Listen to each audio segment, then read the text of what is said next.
بسم اللہ الرحمن الرحیم۔ السلام علیکم۔ مکتبہ غامدی کی ایک اور نشست میں خوش آمدید۔ سلسلہ گفتگو 23 اعتراضات کی سیریز میں جاری ہے، اور آج اس سلسلے کی ہم قسط نمبر 158 شروع کرنے جا رہے ہیں۔ حدیث کیا ہے وہی موضوع زیر بحث ہے۔ اس موضوع کی آج 24ویں نشست آغاز کرتے ہیں۔ ہم سے بہت شکریہ آپ کے وقت کا۔ تبیین کے مفہوم کے اندر کیا ترمیم، تغیر، اضافہ، اسی طریقے سے نسخ شامل ہے یا نہیں ہے؟ رسول اللہ صلی اللہ علیہ وسلم سے جو ذخیرہ حدیث ہمیں ملتا ہے اس میں آپ نے دین کی شرح و وضاحت، تفہیم و تبیین فرمائی ہے۔ جو تبیین آپ نے کی ہے کیا اس تبیین میں تحدید، تخصیص، اضافہ، تغیر، تبدل، نص یہ سب شامل تھا یا نہیں تھا؟ ایک فاضل ناقد نے قرآن مجید سے دلائل دے کر یہ دعویٰ کیا ہے کہ تبیین کے مفہوم میں یہ سب چیزیں شامل ہوتی ہیں۔ اس سے پہلے غام صاحب آپ کی خدمت میں سورہ بقرہ کی آیت رکھی تھی جو انہوں نے اپنی بنا استدلال کے طور پر پیش کی۔ آگے بڑھاتے ہیں سلسلہ گفتگو کو۔ ایک اور آیت ہے، اس کے بارے میں بھی دعویٰ ہے کہ خود اللہ تعالیٰ نے وہاں پر ایک اضافے کو، ایک تخصیص کو تبیین قرار دیا ہے۔ سورہ نور کی آیت 31 میں پردے کے احکام بیان ہوئے ہیں، اور وہاں پر غلاموں اور نابالغ بچوں کو اس سے مستثنیٰ قرار دیا ہے، لیکن اس کے بعد آیت 58 کے اندر پابند کر دیا ہے کہ وہ لوگ بھی 3 اوقات کے علاوہ گھروں میں نہیں آ سکتے۔ خود آپ کے استاد مولانا امین حسن اصلاحی نے 58 ہی کی تفسیر میں لکھا ہے کہ یہ ایک اضافی قید ہے جو عائد کر دی گئی ہے۔ پیچھے جو حکم اسی سورہ کی آیت 31 میں بیان ہوا تھا، سوال آپ کی خدمت میں یہ ہے، پچھلی نشست میں آپ نے کہا تھا سورہ بقرہ میں تو اللہ نے خود اپنے لیے تبیین کا مفہوم استعمال نہیں کیا، یہاں تو خود اللہ تعالیٰ نے آیت 58 میں کہا کہ ہم تبیین کر رہے ہیں۔ 31 میں جو حکم بیان کیا وہ عمومی تھا، اور اس کی تخصیص، اس کی تحدید 58 میں کر دی۔ اس میں بڑی دلچسپ صورتحال ہے۔ فاضل ناقد نے جوش تنقید میں یہ دیکھا ہی نہیں کہ استاد امام امین حسن اصلاحی سے یہاں آیت نقل کرنے میں تسامح ہوا ہے۔ عجیب، اچھا۔ انہوں نے لکھا ہے کہ یہ آیت 31 کی وضاحت ہے۔ آیت 31 کو نکال کے پڑھ لیجئے، اس میں استئذان یا اجازت لینے کا معاملہ سرے سے زیر بحث ہی نہیں۔ میں سب سے پہلے آپ کو یہ بتاتا ہوں کہ تدبر قرآن میں انہوں نے کیا لکھا ہے۔ وہ یہ لکھتے ہیں کہ پیچھے آیت 31 پر ایک نظر ڈال لیجئے، یہاں تسامح ہوا ہے۔ یہ لکھنا تھا کہ پیچھے آیت 27، 29 پر ایک نظر ڈال لیجئے۔ اچھا، استئذان کا حکم آیت 31 میں بیان نہیں ہوا۔ استئذان اجازت لینا، گھر میں داخل ہوتے وقت گھر والوں سے پوچھنا کہ کیا میں اندر آ سکتا ہوں، اپنا تعارف کرانا، یہ حکم سورہ نور کی آیات 27 سے 29 میں بیان ہوا ہے۔ ٹھیک، آیت 31 میں بیان نہیں ہوا۔ آیت 31 کا حوالہ دے کر آگے استاد امام نے لکھا ہے وہاں گھروں میں داخل ہونے کے لیے اجازت لینے کی جو شرط لگائی ہے، آیت 31 میں گھروں میں داخل ہونے کے لیے کوئی شرط نہیں لگائی گئی، بلکہ گھروں میں داخل ہونے کا کوئی ذکر ہی وہاں نہیں ہے۔ انہوں نے آگے لکھا ہے اس سے غلاموں اور نابالغ بچوں کو مستثنیٰ رکھا تھا، اس طرح کا کوئی استثناء بھی بیان نہیں ہوا وہاں پہ۔ میں پہلے آپ کو آیت 31 کی طرف متوجہ کروں گا، یعنی سورہ نور کی آیت 31 جس کا حوالہ استاد امام نے دیا ہے، اور پھر یہ دیکھیے کہ اس میں کیا چیز موضوع بنائی گئی ہے۔ آیت 31 میں اللہ تعالیٰ نے یہ فرمایا ہے کہ جب خواتین اور مردوں کو ایک دوسرے سے ملنا ہو تو کن آداب کا لحاظ کرنا چاہیے۔ آیت 31 یہاں سے شروع ہوتی ہے وَقُلْ لِلْمُؤْمِنَاتِ يَغْضُضْنَ مِنْ أَبْصَارِهِنَّ وَيَحْفَظْنَ فُرُوجَهُنَّ وَلَا يُبْدِينَ زِينَتَهُنَّ إِلَّا مَا ظَهَرَ مِنْهَا وَلْيَضْرِبْنَ بِخُمُرِهِنَّ عَلَى جُيوبِهِنَّ وَلَا يُبْدِينَ زِينَتَهُنَّ إِلَّا لِبُعُولَتِهِنَّ أَوْ آبَائِهِنَّ أَوْ آبَاءِ بُعُولَتِهِنَّ أَوْ أَبْنَائِهِنَّ أَوْ أَبْنَاءِ بُعُولَتِهِنَّ أَوْ إِخْوَانِهِنَّ أَوْ بَنِي إِخْوَانِهِنَّ أَوْ بَنِي أَخَوَاتِهِنَّ أَوْ نِسَائِهِنَّ أَوْ إِخْوَانِهِنَّ أَوْ بَنِي إِخْوَانِهِنَّ أَوْ بَنِي أَخَوَاتِهِنَّ أَوْ نِسَائِهِنَّ أَوْ مَا مَلَكَتْ أَيْمَانُهُنَّ أَوِ التَّابِعِينَ غَيْرِ أُولِي الْإِرْبَةِ مِنَ الرِّجَالِ أَوِ الطِّفْلِ الَّذِينَ لَمْ يَظْهَرُوا عَلَى عَوْرَاتِ النِّسَاءِ وَلَا يَضْرِبْنَ بِأَرْجُلِهِنَّ لِيُعْلَمَ مَا يُخْفِينَ مِنْ زِينَتِهِنَّ وَتُوبُوا إِلَى اللَّهِ جَمِيعًا أَيُّهَا الْمُؤْمِنُونَ لَعَلَّكُمْ تُفْلِحُونَ۔ میں نے یہ پوری آیت پڑھ دی ہے تاکہ کوئی ابہام نہ رہے کہ اس کے کسی حصے میں کیا اس طرح کا کوئی ذکر ہے۔ اب میں اس کا ترجمہ پڑھ رہا ہوں۔ ماننے والی عورتوں کو ہدایت کرو کہ وہ بھی اپنی نگاہیں نیچی رکھیں اور اپنی شرمگاہوں کی حفاظت کریں اور اپنی زینت کی چیزیں نہ کھولیں سوائے ان کے جو ان میں سے کھلی ہوتی ہیں۔ یعنی یہاں کیا چیز موضوع بحث ہے؟ یہاں نگاہیں بچا کر رکھنا، شرمگاہوں کی حفاظت کرنا اور اپنی زینت کی چیزیں نہ کھولنا، اس کو واضح کیا جا رہا ہے۔ اللہ نے اپنا یہ حکم بیان کیا ہے۔ اس میں 2 استثناء بیان کیے ہیں۔ پہلا کیا ہے؟ سوائے ان کے جو ان میں سے کھلی ہوتی ہیں، اور اس کے لیے اپنی اوڑھنیوں کے آنچل اپنے گریبانوں پر ڈالے رہیں اور اپنی زینت کی چیزیں نہ کھولیں مگر اپنے شوہروں کے سامنے۔ یہاں پھر دہرا دیا ہے تاکہ کوئی ابہام نہ رہے کہ آگے جو استثناء بیان کیا جا رہا ہے وہ کس حکم سے متعلق ہے۔ وہ اپنی زینت کی چیزیں نہ کھولنے سے متعلق ہے۔ اس میں یہ بتایا ہے کہ وہ کون سے اعزاء، اقربا، قریبی لوگ ہیں جن کے سامنے زینتوں کو نمایاں کیا جا سکتا ہے۔ دیکھیے وہاں کیا ہوا ہے، یا اپنے باپ، اپنے شوہروں کے باپ، اپنے بیٹوں، اپنے شوہروں کے بیٹوں، اپنے بھائیوں، اپنے بھائیوں کے بیٹوں، اپنی بہنوں کے بیٹوں، اپنے میل جول کی عورتوں اور اپنے غلاموں کے سامنے، یا ان زیر دست مردوں کے سامنے جو عورتوں کی خواہش نہیں رکھتے، یا ان بچوں کے سامنے جو عورتوں کی پردے کی چیزوں سے ابھی واقف نہیں ہوئے اور اپنے پاؤں زمین پر مارتی ہوئی نہ چلے کہ ان کی چھپی ہوئی زینت معلوم ہو جائے۔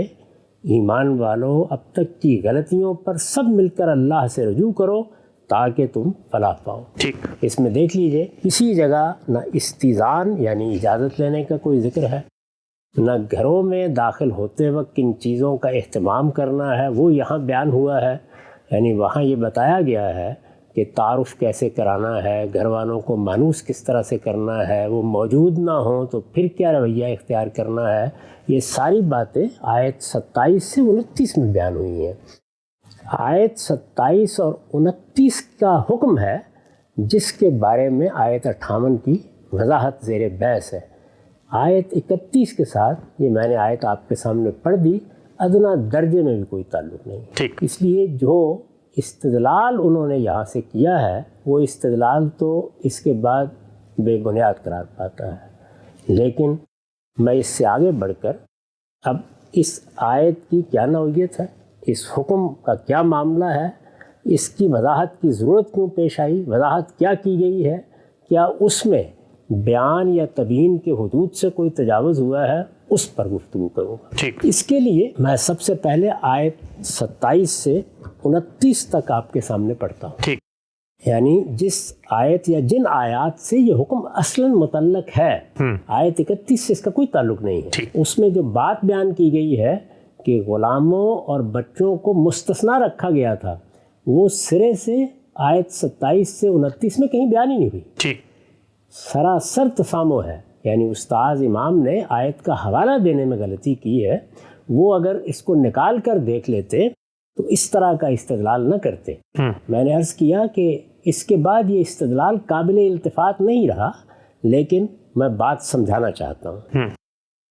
آیت 27 یہاں سے شروع ہو رہی ہے، یا ایھا الذین آمنوا لا تدخلوا بیوتا غیر بیوتکم حتی تستانسوا وتسلموا علی اہلہا ذالکم خیر لکم لعلکم تذکرون فإن لم تجدوا فیہا احدا فلا تدخلوها حتی یؤذن لکم وإن قیل لکم ارجعوا فارجعوا هو ازکی لکم واللہ بما تعملون علیم لیس علیکم جناح ان تدخلوا بیوتا غیر مسکونۃ فیہا متاع لکم واللہ یعلم ما تبدون وما تکتمون۔ یہ 27 سے 29 تک آیات ہے۔ استئذان یا اجازت لینے کا حکم ان میں بیان ہوا ہے۔ ٹھیک، اب ذرا ان کو سنیے اور دیکھیے کہ ان میں کسی جگہ غلاموں کا یا بچوں کا کوئی استثناء لفظوں میں بیان ہوا ہے۔ میں ترجمہ پڑھ رہا ہوں۔ ایمان والو، اسی پاکیزگی کے لیے ضروری ہے کہ تم اپنے گھروں کے سوا دوسروں کے گھروں میں داخل نہ ہوا کرو۔ دیہات میں عام طور پر لوگ اس کا لحاظ نہیں کرتے تھے۔ تم اپنے گھروں کے سوا دوسروں کے گھروں میں داخل نہ ہوا کرو جب تک اپنے آنے کا احساس نہ دلا دو، یعنی تعارف کراؤ، بتاؤ، اور گھر والوں کو سلام نہ کر لو۔ یہی طریقہ تمہارے لیے بہتر ہے تاکہ تمہیں یاد دہانی حاصل رہے۔ پھر اگر وہاں کسی کو نہ پاؤ تو ان میں داخل نہ ہو جب تک کہ تمہیں اجازت نہ دے دی جائے، اور اگر تم سے کہا جائے کہ لوٹ جاؤ تو لوٹ جاؤ۔ یہی طریقہ تمہارے لیے پاکیزہ ہے، اور یاد رکھو کہ جو کچھ تم کرتے ہو اللہ اسے خوب جانتا ہے۔ اس میں البتہ تم پر کچھ گناہ نہیں کہ ایسے گھروں میں داخل ہو جن میں تمہارے لیے کوئی منفعت ہے اور وہ رہنے کے گھر نہیں ہے۔ اللہ جانتا ہے جو کچھ تم ظاہر کرتے ہو اور جو کچھ چھپاتے ہو۔ اس پر تدبر کی نگاہ ڈالیے، اس کو ایک بار پھر دیکھیے، بار بار پڑھیے، اس میں وہ استثناء کہاں بیان ہوا ہے؟ غلطی یہاں سے لگی کہ وہاں استثناء بیان ہوا ہے، لیکن وہ استثناء زینتوں کو نمایاں کرنے سے ہے، اس کا استیزان سے یا گھروں میں داخل ہونے کی اجازت سے کوئی تعلق نہیں۔ لیکن گھر میں داخل ہونے سے بھی تو زینت نمایاں ہو سکتی ہے۔ زینتوں کا نمایاں ہونا تو ایک الگ بحث ہے نا، اس کے لیے بتا دیا گیا ہے کہ وہاں کن آداب کا لحاظ کرنا ہے، اس سے کیا چیز مستثنیٰ ہے، کن رشتہ داروں اور کن اعزاء احباب کے سامنے زینت نمایاں کی جا سکتی ہیں، وہ آگے بیان ہوا ہے۔ یہاں گھروں میں داخل ہونے وقت کن چیزوں کا اہتمام کرنا ہے، اجازت کس طرح لینی ہے، وہ زیر بحث ہے۔ یہاں نہ غلاموں کا کوئی ذکر ہے نہ بچوں کا کوئی ذکر ہے۔ یہی آیت ہے جس کی وضاحت آیت 58 میں اللہ تعالیٰ نے پھر کی ہے۔ اب میں اس کے بارے میں آپ سے کچھ سوالات کرتا ہوں۔ یہ آیت آپ نے پڑھی، یہ آیت آپ نے سن لی، اس کا ترجمہ میں نے بیان کر دیا۔ مجھے یہ بتائیے کہ کیا اس آیت کا حکم جب دیا گیا تو اس میں بچے شامل تھے؟ یعنی کہ اب یہ کہا جائے گا کہ دوسروں کے گھروں میں داخل ہوتے وقت اجازت لینی ہے، اپنا تعارف کرانا ہے، سلام کرنا ہے، یہ آداب مقرر کیے گئے ہیں، کیا اس حکم میں بچے شامل تھے؟ نہیں۔ عقل عام کیا کہتی ہے؟ نہیں شامل تھا۔ یہ حکم کیا قرآن مجید کے کسی حکم میں بچے مخاطب ہیں؟ نہیں۔ جب قرآن نے کہا کہ نماز کا اہتمام کرو، اس میں بھی سب اہل ایمان سے کہا ہے نا، ایمان والو نماز کا اہتمام کرو، ایمان والو زکوٰۃ دو، ایمان والو تم پر روزے اسی طرح فرض کیے گئے ہیں جس طرح پہلی امتوں پر فرض کیے گئے ہیں۔ ان میں کسی جگہ بچے شامل نہیں۔ کیوں شامل نہیں؟ اس لیے کہ عقل عام ان کے استثناء کا فتویٰ دیتی ہے۔ بالکل ٹھیک۔ بچوں کے بارے میں یہ طے ہے کہ وہ نہ دنیا میں احکام کے اس طرح مکلف ہوتے ہیں نہ دین میں مکلف ہوتے ہیں۔ اگر اصول میں دیکھا جائے تو بچوں پر بھی اسی بات کا اطلاق ہوتا ہے جو اللہ تعالیٰ نے اپنی شریعت کے بارے میں خود فرما دی ہے کہ لا یکلف اللہ نفسا الا وسعہا۔ یعنی بچے ابھی شعور کی اس عمر کو پہنچے ہی نہیں ہیں، ان سے متعلق وہ چیزیں ابھی ہوئی نہیں جن کی بنیاد پر ان کو دنیا میں احکام کا مکلف ٹھہرایا جائے یا آخرت کے لحاظ سے اللہ کے دین میں احکام کا مکلف ٹھہرایا جائے، وہ کسی جگہ بھی حکم میں شامل نہیں ہے۔ اسی طریقے سے وہ لوگ جو کسی اعتبار سے حکم پر عمل کرنے سے معذور ہیں، ان کے بارے میں بھی قرآن نے صراحت کر دی ہے کہ وہ اصلاً اس کے احکام کے مخاطب نہیں ہوتے۔ جس طرح بچوں کے بارے میں یہ ہر جگہ مانا جائے گا کہ وہ اصلاً حکم کے مخاطب نہیں ہیں، الا یہ کہ اللہ تعالیٰ ان کے بارے میں کوئی خاص بات بیان کر دے۔ یعنی جب کوئی گروہ، کوئی طبقہ یا کوئی فرد اصلاً مخاطب نہیں ہوتا تو پھر یہ ضروری ہے کہ شارع صراحت سے بتائے کہ اس وقت وہ مخاطب ہو گیا ہے۔ تو یہاں تو نہ نفی میں بچوں کا کوئی ذکر ہے نہ اس بات میں بچوں کا کوئی ذکر ہے۔ یہی معاملہ میں نے عرض کیا کہ رخصت کا ہے، یعنی وہ لوگ جو معذور ہیں۔ قرآن مجید نے اس کو اصول میں بیان کیا ہے اور بتایا ہے کہ اس رخصت کی نوعیت کیا ہے۔ جب ہم کسی کتاب کو پڑھتے ہیں یا کسی علم کا مطالعہ کرتے ہیں تو اس میں یہ طے کرنا ہوتا ہے کہ اس کے متکلم یا اس کے مصنف نے کچھ چیزوں کو اپنا عرف تو قرار نہیں دے رکھا ہوا۔ عقلی طور پر یہ بات اگر کسی سے آپ بیان کیجئے تو ہر آدمی اس سے اتفاق کرے گا کہ مختلف احکام کا پابند ان لوگوں کو نہیں کیا جا سکتا جن کے پاس کوئی عذر ہے۔ میں آپ سے سوالات کرتا ہوں، ایک شخص مثال کے طور پر مفلوج ہو گیا ہے، کیا وہ اب بھی اس حکم کا مخاطب ہے جس میں ہمیں نماز میں قیام کرنے کی ہدایت کی گئی؟ نہیں، ممکن ہی نہیں۔ ایک شخص سخت بیمار ہے، وہ کچھ کھا پی ہی نہیں سکتا، کیا وہ اب بھی اس حکم کا مخاطب ہے جو قرآن میں روزے رکھنے کے لیے دیا گیا ہے؟ ہرگز نہیں، یا حج کرنے کے لیے دیا گیا ہے؟ نہیں، وہ ان احکام کا مخاطب ہی نہیں ہے۔ بالکل۔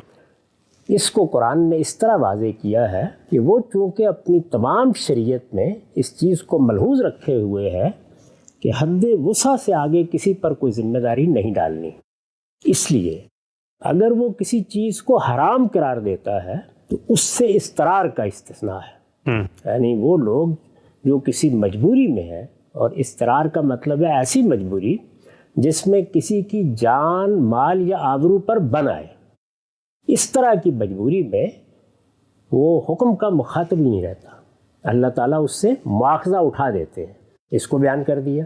حرمتوں کے بارے میں یہ طریقہ ہے، یہاں بھی وہی چیز ملحوظ ہے کہ آدمی معذور ہو گیا ہے، وہ اس قابل نہیں رہا، اس کی یہ حد وسع میں نہیں ہے، اس کی استطاعت میں نہیں ہے کہ وہ اس حکم پر عمل کر سکے۔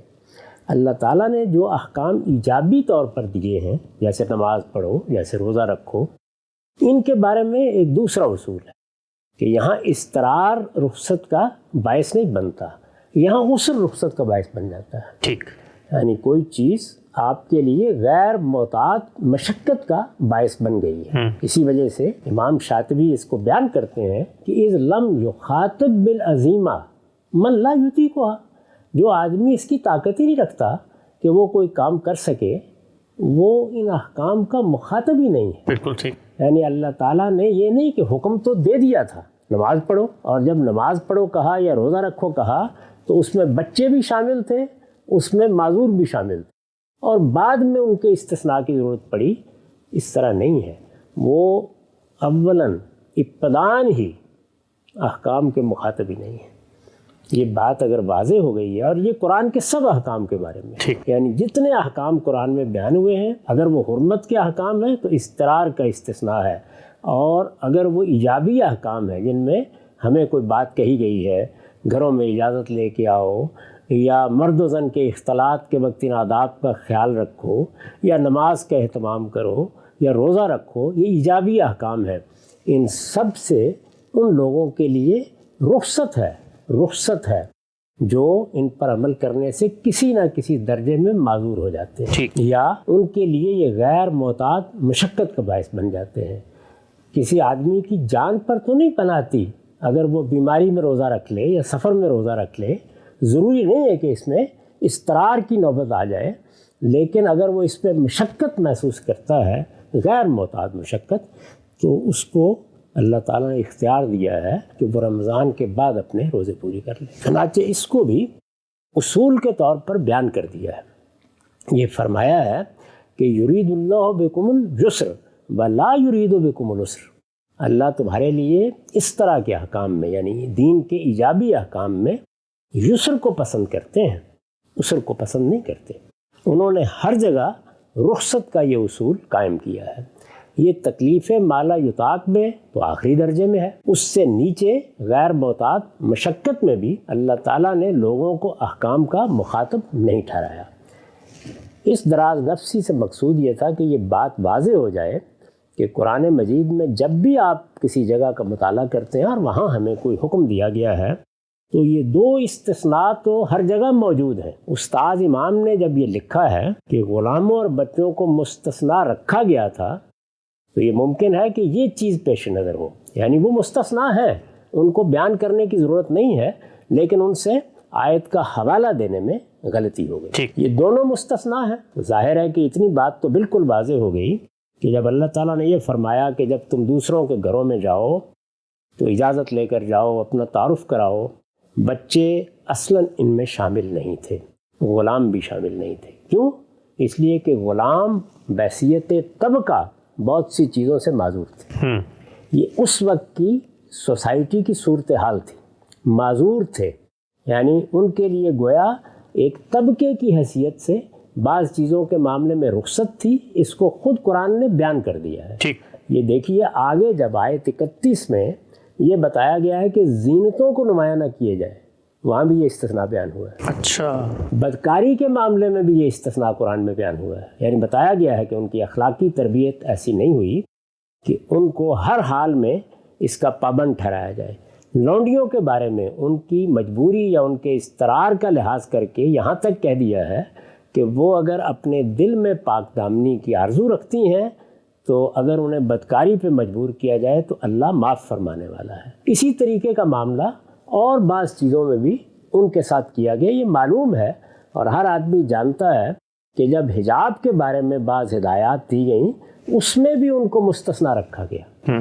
یہ استثناء میں نے عرض کیا کہ طبقے کی حیثیت سے موجود تھا، ان کی حیثیت ہی ایسی تھی کہ بعض احکام کا ان کو مکلف نہیں کیا جا سکتا تھا۔ بچوں والا معاملہ تو نہیں تھا کہ وہ پوری شریعت سے مستثنا ہیں، لیکن بعض احکام سے، یعنی وہ احکام جن میں فی الواقع ان کے پاس عذر تھا، ان کے لیے وہ عسر کا باعث بن سکتے تھے، ان کے لیے وہ غیر معمولی مشقت کا باعث بن سکتے تھے۔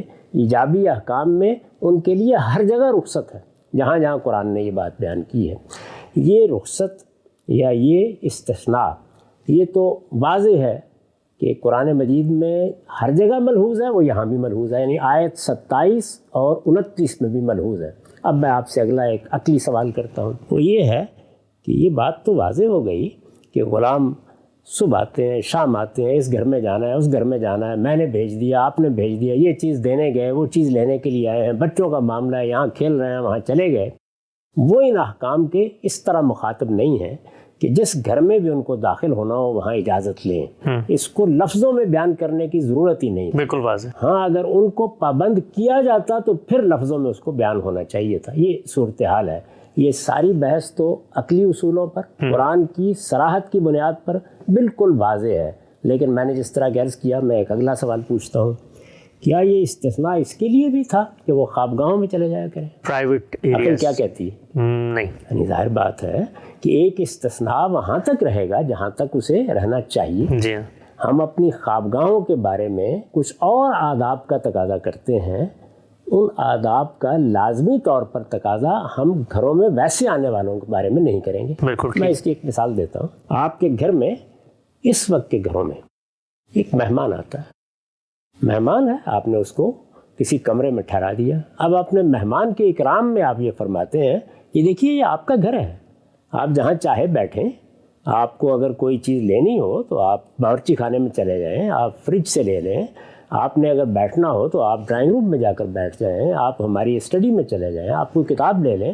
آپ گویا اپنے مہمان کے اکرام میں یہ سب باتیں ان کو بتا رہے ہیں۔ اسے اپنا گھر ہی کیا سمجھیں؟ اس میں یہ شامل ہے کہ جب آپ اور آپ کی اہلیہ خوابگاہ میں ہوں تو اس وقت بھی وہ چلے جائیں؟ نہیں، کیا ممکن یہ نہیں، باپ کے لیے بھی موضوع ہوگا؟ ممکن نہیں۔ تو اس وجہ سے جس طرح پہلی بات عقلاً طے تھی کہ یہ حکم جب دیا جا رہا ہے، بلکہ جتنے احکام دیے جا رہے ہیں ان سے بچے تو علی الاطلاق مستثنا ہیں، غلام بھی اپنے طبقے کے لحاظ سے اپنی بعض معذوریوں کی وجہ سے بعض احکام سے مستثنا ہیں۔ ان کے لیے بعض احکام اسی طرح غیر معمولی مشقت کا باعث بن جائیں گے جس طرح ہمارے لیے میں نے مثالیں دی ہیں۔ یہ صورتحال تھی، بالکل۔ لیکن یہ بات بھی عقلی طور پر بالکل واضح تھی کہ خوابگاہوں میں یا خلوت کی جگہوں پر لوگوں کو نہیں جانا چاہیے۔ اگر آپ کا مہمان بھی یہ جسارت کرے گا تو وہ یہ کہہ کے آپ پر حجت نہیں تمام کر سکتا کہ آپ نے تو مجھے کہا تھا کہ یہ گھر سب آپ کے لیے یا یہ آپ کا گھر ہے۔ ہر آدمی عقلاً جانتا ہے کہ اس طرح کے الفاظ جب بولے جاتے ہیں تو کون سی چیزیں ان سے مستثنا ہوتی ہیں، وہ خود سمجھ لیتا ہے۔ تو یہی صورتحال وہاں بھی ہے، یعنی آپ سے بھی پوچھا جائے گا تو آپ یہ کہیں گے کہ اجازت لینے کے معاملے میں تو کوئی شک نہیں کہ غلاموں کو بھی رخصت ہونی چاہیے، بچے بھی اس میں شامل نہیں ہیں، لیکن بچوں کو یہ تلقین ضرور کرنی چاہیے کہ وہ ماں باپ کی خوابگاہ میں اگر جاتے ہیں، سونے کی جگہوں پر جاتے ہیں یا خلوت کی جگہوں پر جاتے ہیں تو وہاں دروازہ کھٹکھٹائیں یا اجازت لیں۔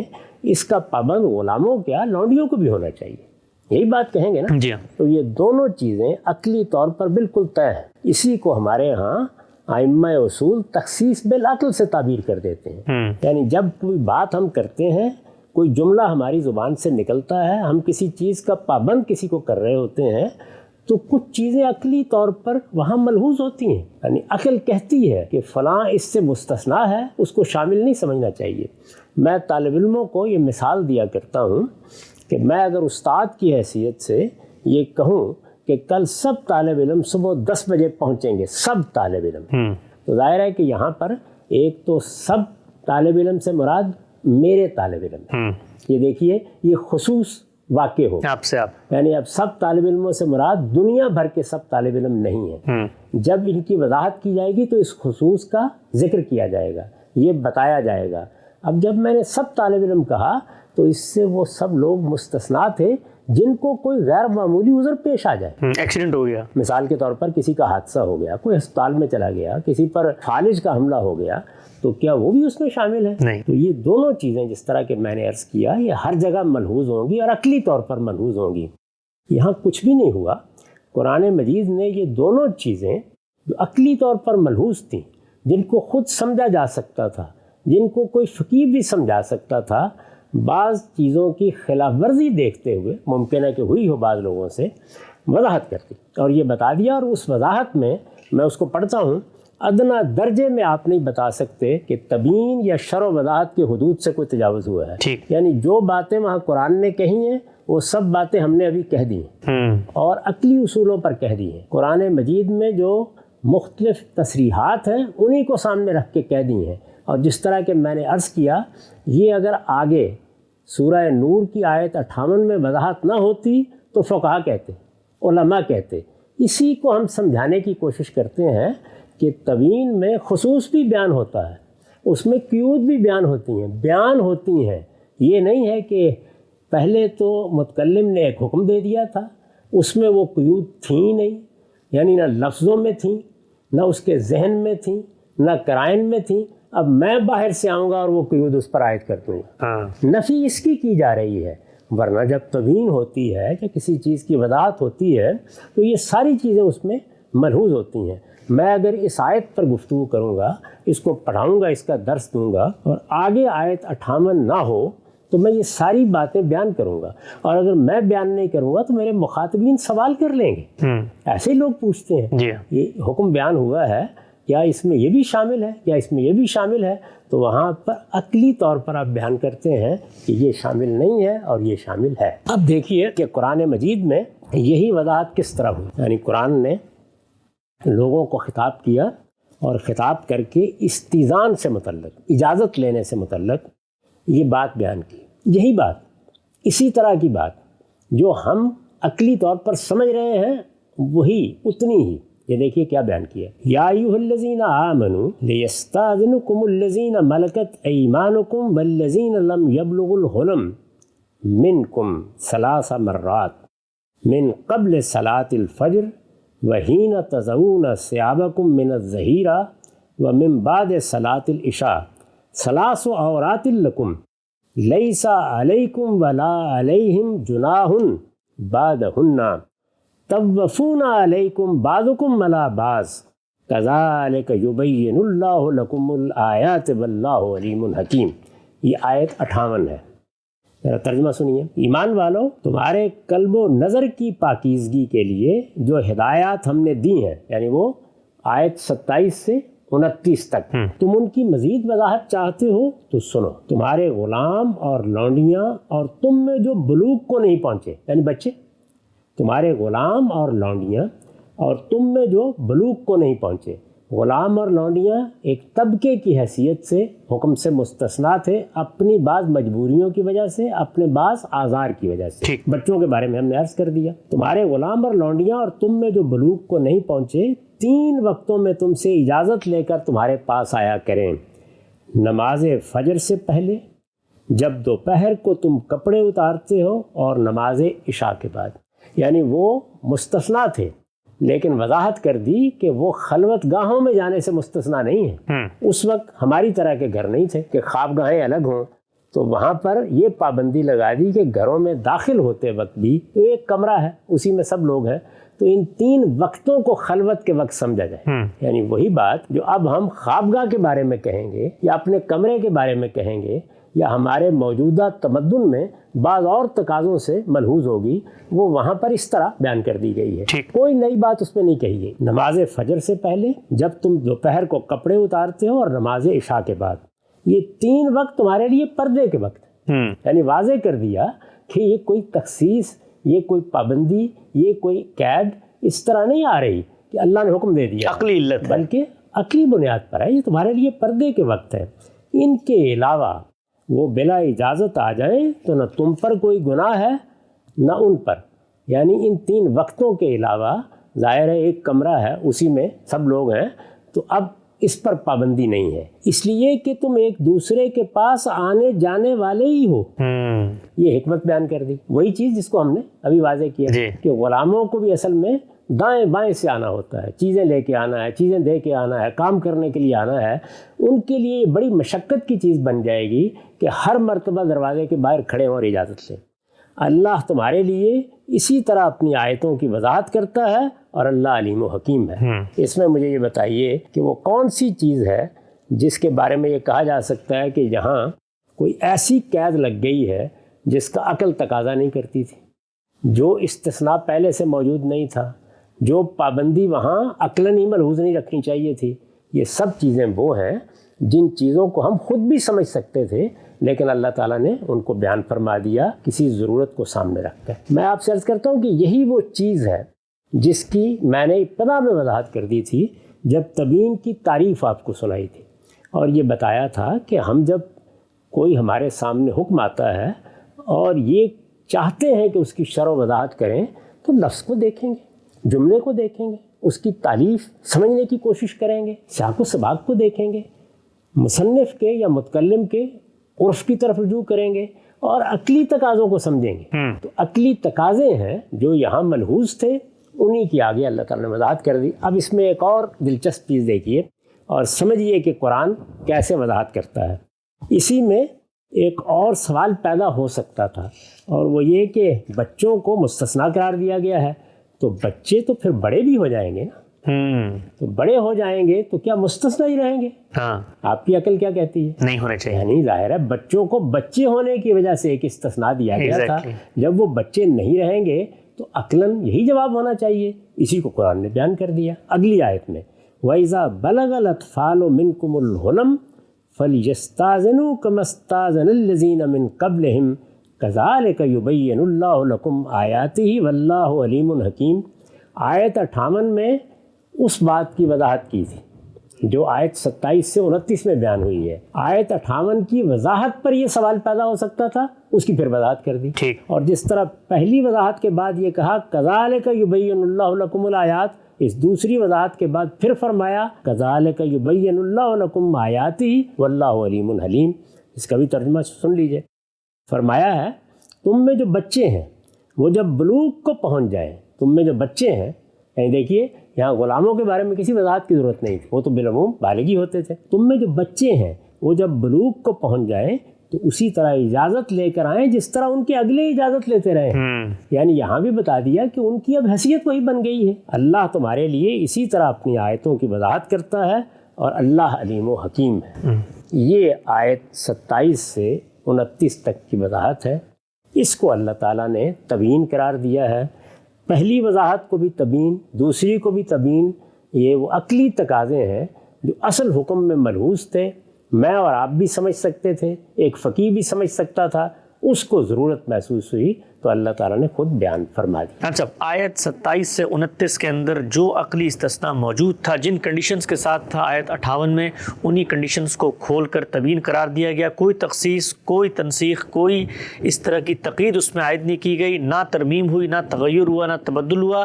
وہی حکم جن کنڈیشنز کے ساتھ تھا وہ کھول کے بیان کر دی گئی۔ نقطہ واضح ہو گیا، آیت سے آپ کا مدعا بھی واضح ہو گیا، لیکن ایک بڑا اہم سوال یہاں پر پیدا ہوتا ہے، فیصلہ کیسے ہوگا کہ جو کچھ آگے بیان ہوا ہے وہی پیچھے متکلم گفتگو کرنے والے کے سامنے موجود تھا، وہ عقلی استثناء تھا، اسی کو آگے بیان کیا ہے۔ اس کا فیصلہ میں کروں گا، آپ کریں گے، کلام کرے گا؟ کیا کوئی اس کے اندر اصول ہیں، ضابطے ہیں؟ غامدی صاحب سے سوال پر جواب طلب کریں گے۔ وقت یہاں پہ ختم ہوتا ہے، دوبارہ حاضر خدمت ہوں گے، اب تک آپ کا بہت شکریہ۔